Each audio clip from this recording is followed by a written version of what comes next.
Olá, meu nome é Jorge Luiz Boeira Bavaresco e eu irei abordar o desenvolvimento de interfaces gráficas em Java com pacote Swing em algumas aulas. Então, o conteúdo das nossas aulas será tomado por esses tópicos que estão na tela. Então, teremos uma definição do estudo de caso para que seja possível o desenvolvimento de exemplos. Daí implementaremos classes do modelo de estudo de caso, classes DAO, para que a gente possa acessar a persistência dessas classes em memória inicialmente. Depois faremos uma implementação de uma interface gráfica, seguido da implementação de banco de dados para completar o desenvolvimento. E depois nós vamos modificar nossas classes DAO para persistir as nossas classes em bancos de dados utilizando o JDBC. Nesta primeira aula, implementaremos então, definiremos o estudo de caso, implementando classes de modelo, implementaremos então classes DAO, para persistir os dados em memória. Então, o nosso estudo de caso será um estudo de caso bem simples, mesmo é mais focado em si no desenvolvimento com JavaX.Swing do que num estudo de caso mais complexo. Então, teremos aí um cadastro de pessoas, e que cada pessoa possui a sua cidade. Então, nós vamos desenvolver inicialmente então um CRUD para a cidade, depois um CRUD para a pessoa, e finalmente daí vamos persistir tudo isso no banco de dados. Primeiro, num primeiro momento, utilizaremos persistência somente memória. No segundo momento, num banco de dados, então eles vão ter um ciclo de desenvolvimento completo de uma aplicação. Então vamos à programação. Então o primeiro passo será a criação de uma aplicação no NetBeans. Eu recomendo a utilização então do NetBeans a versão 7.4. Já existe a versão também 8 para download, mas nós trabalharemos por enquanto com a 7.4. Então vamos criar um novo projeto no NetBeans. Então vamos aqui no menu arquivo, opção novo projeto. Selecionaremos aqui então categoria Java e uma aplicação Java. Tá? Então vamos escolher aqui um diretório. Eu vou colocar o nome do projeto, sei lá, sistema cadastro. Ok? E não vamos criar uma classe Java principal. E a localização do projeto vou deixar aqui diretamente no C da minha máquina. E finalizo o projeto. Então, é uma aplicação Java convencional. Ok? E agora nós precisamos então implementar aquelas classes descritas aqui no Java. Então as classes são essas aqui. Temos que criar então uma classe cidade, e depois uma classe pessoa. Então cada uma com os atributos que estão descritos aqui. Então eu vou criar aqui botão direito do mouse em pacotes de código fonte, novo, certo? De uma classe Java. Para quem não encontrar classe Java aqui, eu posso vir então na opção novo, outros, seleciono categoria Java, tipo de arquivo, classe Java, e daí vou criar uma classe cidade. Sempre devemos respeitar aqui as convenções do Java. Então, nome de classe, primeira letra em maiúsculo. E o pacote, vou colocar o pacote modelo, então, para que a gente saiba que todas as classes que estão aqui são classes de modelo da aplicação. Ok? Então, ideal que nós mapeamos aqui então todos os atributos da cidade. Então temos um inteiro que é o código, uma string que é o nome, uma string que é o OF. Então vou criar aqui um integer que é o código, uma string que é o nome e uma string que é o UF. Todas as classes de modelo então elas devem seguir um padrão que é chamado JavaBean. O padrão JavaBean ele consiste de 3 elementos, que ele deve implementar a interface serializable, deve ter um construtor sem argumentos e também os atributos devem ser encapsulados com a visibilidade privada e devem ter métodos públicos acessores. Então vamos implementar aqui a interface serializable, né, de Java.io. Eu vou, com o botão direito do mouse, eu vou refatorar, encapsular os campos, né, selecionando todos, né, não deixo desmarcado aqui para ele não gerar nenhum JavaDoc, né, para não poluir muito o meu código. E também agora vou inserir no método do construtor. Né. Botão direito do mouse, insiro o código, construtor, tá, não seleciono nenhum dos atributos. Então criei um construtor sem argumentos, né, então eu posso dizer que essa classe Java, né, é um JavaBean. Vocês viram que eu posso formatar meu código, né, se eu baguncei ele, não está bem formatado, botão direito do mouse, formatar, né, ele deixa o código indentado. Outro detalhe interessante que a gente deve cumprir aqui para utilizar, né, os frameworks e para que, como essas classes serão persistentes, a gente tem que criar um vínculo como, digamos, o código seria uma chave primária, o identificador da classe. Então, o método de comparação da classe ele deve ser indicado como código. Uma classe em Java ela inicialmente usa outros métodos para comparar se um objeto é igual ao outro, né, como por exemplo indexamento de memória. E nesse momento, né, seria mais interessante que nós forçássemos a classe que quando o Java comparar dois objetos do tipo cidade, ele então utilize o código, né, que o código seria único no banco de dados, por exemplo.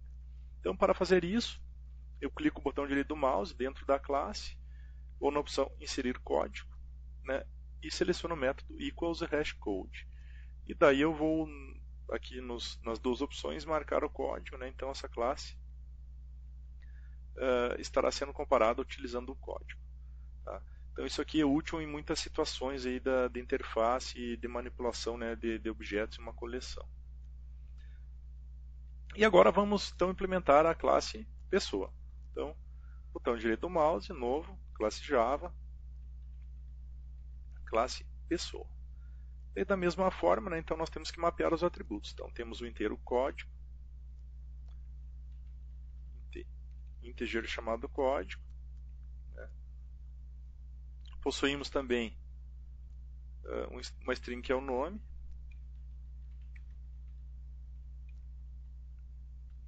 Possuímos também o salário que é double. É um double salário. Lembrando, né, que uma das convenções em Java para nomes de atributos sempre é o atributo primeira letra em minúsculo. E um calendar que é o nascimento. Tá? E outro detalhe que é interessante a gente respeitar, né, tem que adicionar importação para Java Util Calendar. Então que aqui na multiplicidade de pessoa e cidade, então uma pessoa ela está buscando uma cidade. Logo, né, teremos uma cidade dentro da pessoa. Fazendo uma analogia ao banco de dados, lá no banco de dados, eu teria uma tabela de cidade, uma tabela pessoa com uma chave estrangeira apontando para a cidade. Né? Só que, aqui no caso, né, da programação orientada a objetos, eu não vou possuir somente o atributo, e sim um objeto inteiro. Né? Então, eu terei também um atributo cidade chamado cidade. Tá? E agora eu faço, então, implemento o padrão JavaBeans. Né? Vou encapsular os campos, botão direito do mouse, refatorar, encapsular os campos, seleciono todos. E agora vou inserir um código, que é um construtor sem argumentos. Tá? E também devo inserir logo também aquele código, né, que é o equals hashcode, que serve para comparar. Né? Então eu vou inserir o código, equals hashcode, né, serve para comparar a classe utilizando-se, né, o identificador dela, que nesse caso é o código. Então nossas classes de modelo estão implementadas.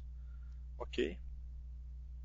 Então, feito isso, tá, uma outra coisa que nós devemos fazer é providenciar então, a persistência dessas classes em memória. Né? Primeiramente, nós vamos fazer os CRUDs utilizando persistência em memória. Então, a aplicação é inicializada, eu insiro dados, né, nos CRUDs, eles somente vão existir durante a execução da aplicação. Quando eu fecho, os dados não estão mais lá.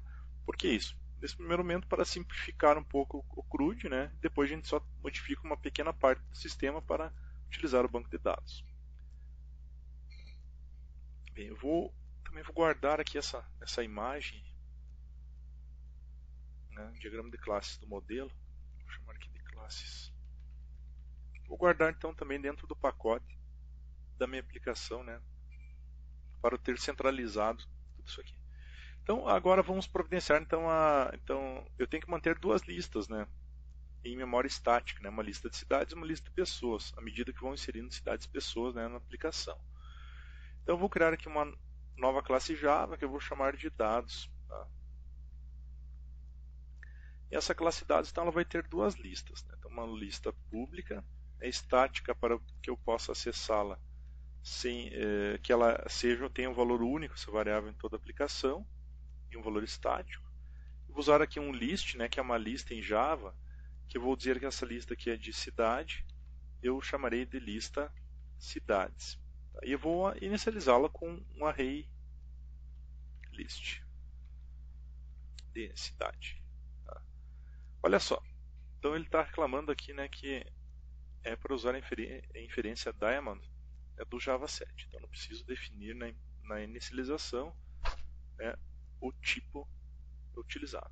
E agora vou definir também mais uma lista, né, pública, estática, um list de, nesse caso agora vai ser pessoa, que eu chamarei de lista pessoas, e vou inicializar essa lista. Tá? Por que eu tenho que inicializá-la? Né? Eu tenho que inicializá-la, pois sem inicializar não consigo adicionar nenhum elemento a essa lista. Então, tenho aqui meus dados inicializados. Okay? E agora eu vou implementar minhas classes DAO. Tá? Então, classes DAO que são o quê? Data Access Object. Né? Então, acesso aos dados do objeto. Né? Então, eu vou criar aqui então uma nova classe Java que eu vou chamar então de DAO ou cidade ou DAO cidade.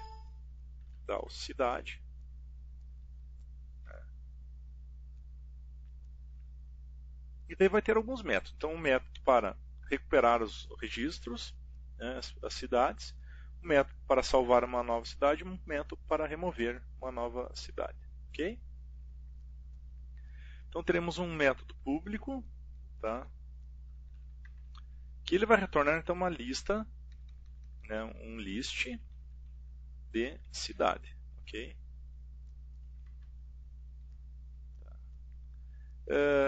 E eu vou chamá-lo então, né, de getLista. Então, get, né, porque vai pegar. E desse cara que vai retornar o que? Vai retornar então a minha classe dados, né, e a lista de cidades. Tá? E agora eu terei um método, certo? Que ele vai ser público para salvar uma pessoa, né? E ele vai retornar um boolean, nesse caso, dizendo se conseguiu salvar ou não. Tá? Nesse primeiro momento ele sempre vai conseguir salvar, tá? Vai receber uma pessoa, uma cidade, aliás, né? Uma cidade, tá? Que eu vou chamar de objeto, obj. Tá? No caso, olha só, eu tenho que testar, né, no momento aqui, se aquele é meu objeto, né, o ID dele, o código, né, ele é nulo.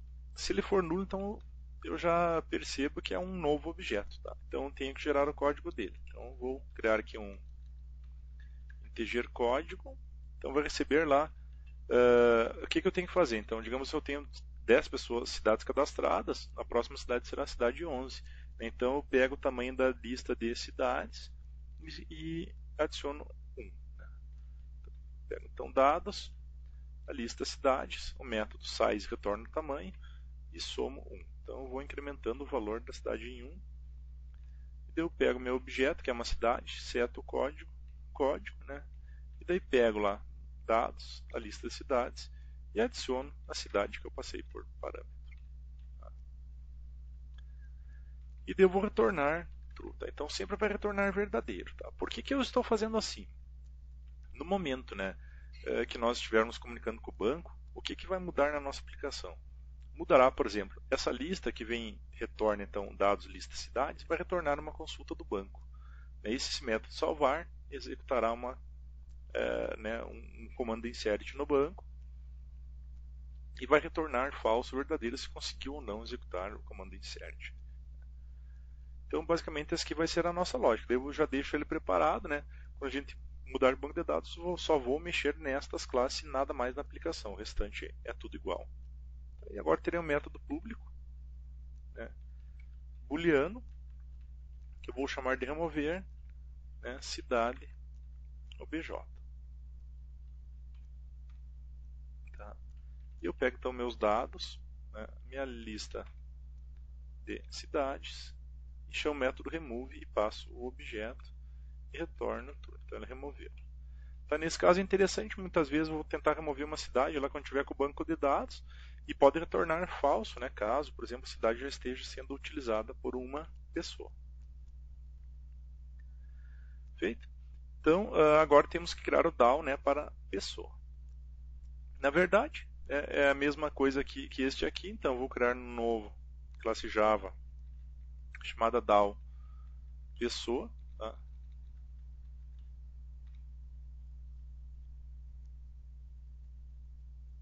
E agora eu vou ter um método público, né, que retorna uma lista, né, de pessoa, tá, que eu chamo de getLista, vamos seguir o padrão utilizar na outra classe, que daí retorna então dados, classe dados, método lista pessoas. Ok? E agora eu posso criar os métodos da mesma maneira. Então, um método público que retorna, né, um boolean, tá? Que eu vou chamar de salvar, que eu passo agora uma pessoa no lugar de uma cidade. Né? Antes eu passava aqui uma cidade, agora eu vou passar uma pessoa. E faço o mesmo teste. Então, if, né, o meu objeto.get código, se ele for nulo, então o que eu faço? Eu vou obter o valor do próximo código. Integer código, pego dados.lista pessoas, método size e somo 1. Meu objeto.set código. Tá? E daí eu pego então dados.lista pessoas, método add, né, e adiciono aquele objeto que veio por parâmetro. Ok?